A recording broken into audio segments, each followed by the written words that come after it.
জাতীয় নির্বাচন আগামী ডিসেম্বর থেকে জুনের মধ্যে অনুষ্ঠিত হবে বলে মন্তব্য করেছেন প্রধান উপদেষ্টার প্রেস সচিব শফিকুল আলম।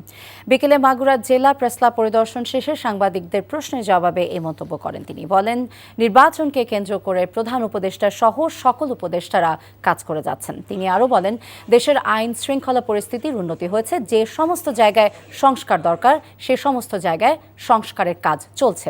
এ সময় প্রেস সচিব গণমাধ্যমের স্বাধীনতা নিয়েও কথা বলেন।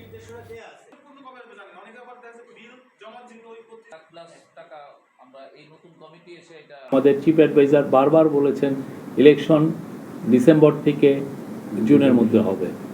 আমরা কেউ যদি অন্য ব্যর্থের কথা বলেন, প্লিজ আমাকে একটু জানাবেন। আমার জানা মতে প্রত্যেক অ্যাডভাইজার এবং আমাদের কাউন্সিল অফ অ্যাডভাইজার এবং আমাদের চিফ অ্যাডভাইজার বারবার বলেছেন যে ইলেকশন ডিসেম্বর থেকে জুনে হবে। বান্ডেল থাকলে প্রতি সেনমানিতে টাকা বাঁচবে। বিকাশ সেনমানি বান্ডেল কিনে জিতুন প্রতি লেনদেনে।